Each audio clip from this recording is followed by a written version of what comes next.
Well, here we are with the IBM PC Convertible CRT display adapter, and as you can clearly see, it isn't plugged into the IBM PC Convertible.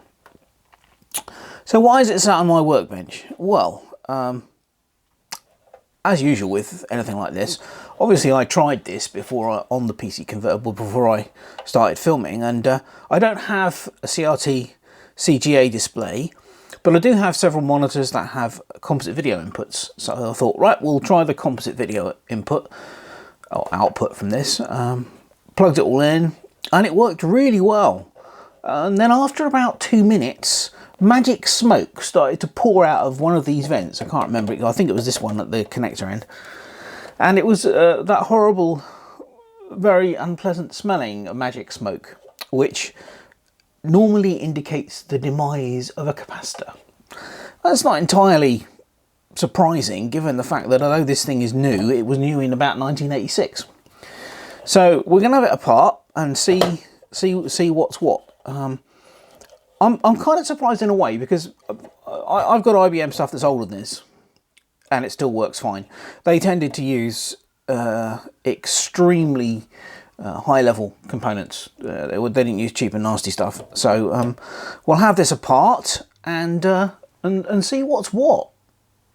Now I'm not sure how many of these screws I'm going to have to take out, but we'll start with these two because these are definitely fixing screws. I'm sure of that. Yeah. As is typical of IBM manufacturer, these are not self-tapping screws, these are proper screws into threaded inserts. Let's get that out. There we go. I'll take these end brackets off. I'd be surprised if you do need to take the end brackets off. I would have thought they probably just screw into inserts in the plastic and they're not part of the fixing, but we will take them off anyway.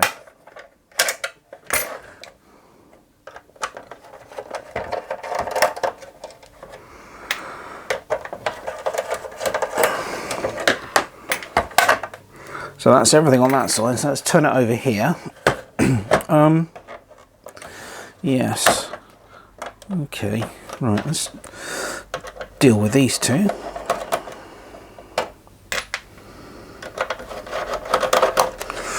There we go. Let's take a small flat blade. Because there appears to be clips. Ah, yeah, there are. That's what I thought. Right, so that comes off nicely.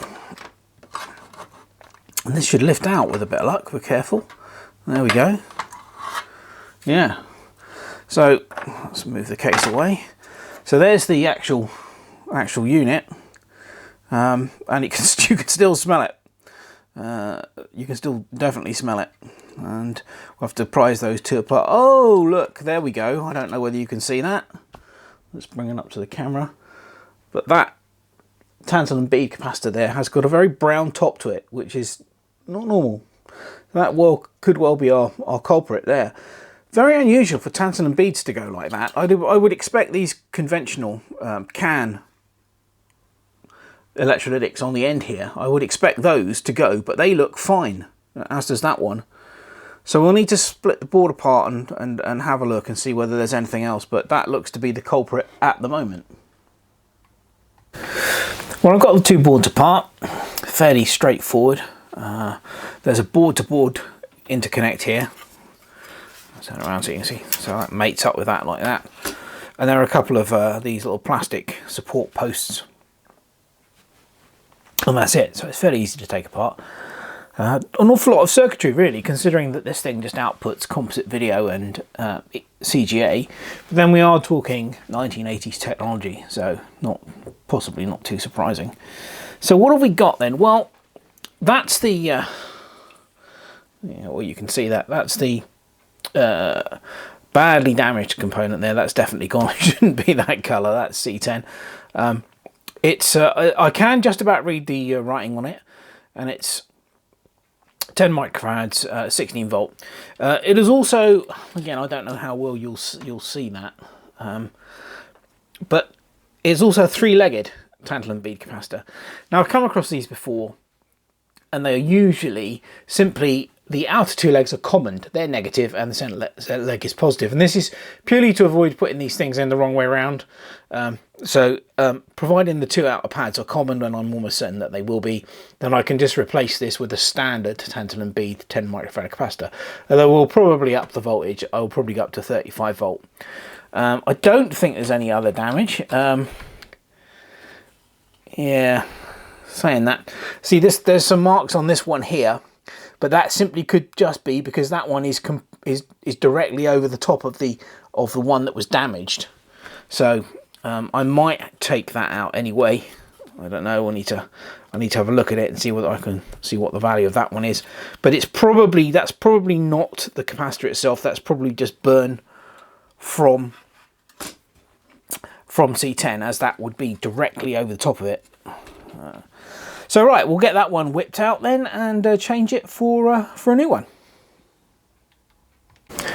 Well, the new cap's in place. There we go. And hopefully that should do the trick. So we'll stick it back together and see if we can power it up without getting any magic smoke out of it.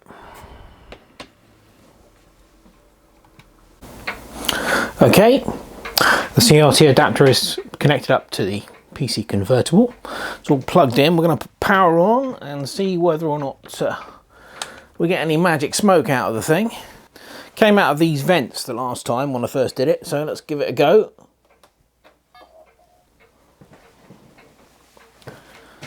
Now I haven't got a display plugged into this at the moment, so I thought we'll just power it up without a display, see what happens.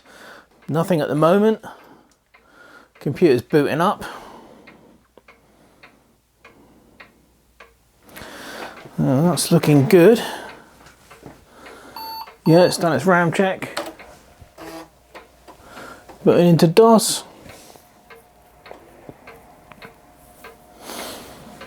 I think we would have had smoke by now, definitely. But like I said, I haven't got a monitor plugged into this at the moment, so this is just power on the thing with the display adapter connected up to the computer. Yeah, okay. So that looks good. Yeah. Okay, well, I'm pleased with that. We don't appear to have any smoke. Can't smell anything unpleasant coming out of it. So I think that hopefully the repair's good. So I'll get a display and we'll get that connected to it. Right, got our monitor set up. Component input is plugged into the CRT display adapter. Now, obviously this isn't a CRT, this is a flat screen TV, but it doesn't matter, it'll take composite input. So we'll put power on the computer. See whether there's any magic smoke coming out of it.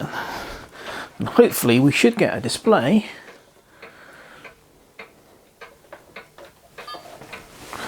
on the monitor with a bit of luck.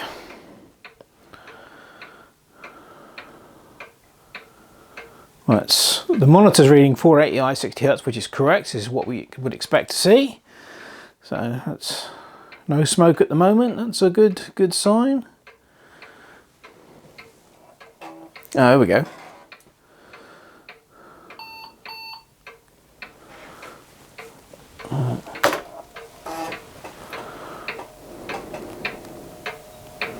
And we've got a cursor on the screen, which is good.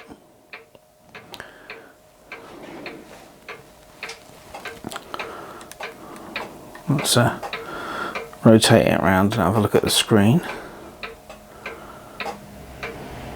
Ooh, that's good. I don't know whether you can see that.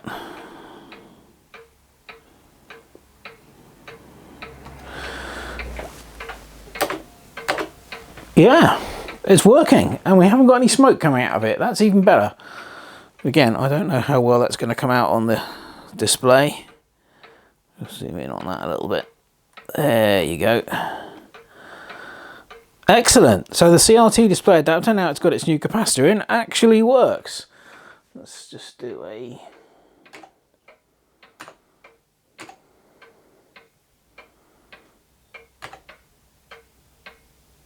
Where's the W gone?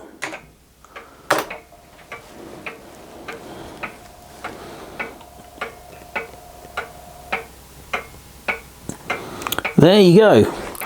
So that's the PC convertible with the CRT display adapter plugged into a modern flat screen monitor with a composite video input, and it works very well. It's very clear actually, rock steady, no flicker, nothing. So excellent. So that works. It's not particularly exciting, I know, but you know, there you go. It's still nice to see something that was made. Ooh, this would have been made in the, well, yeah, obviously 86 at the earliest, through to 90 or whatever. So yeah, very, very old, but it's working. So there you go. That's the IBM PC convertible with the CRT display adapter, composite video output running into a modern flat screen monitor. Well, we got there in the end. Anyway, hope you enjoyed this little video on that. Thank you very much for watching. Cheers.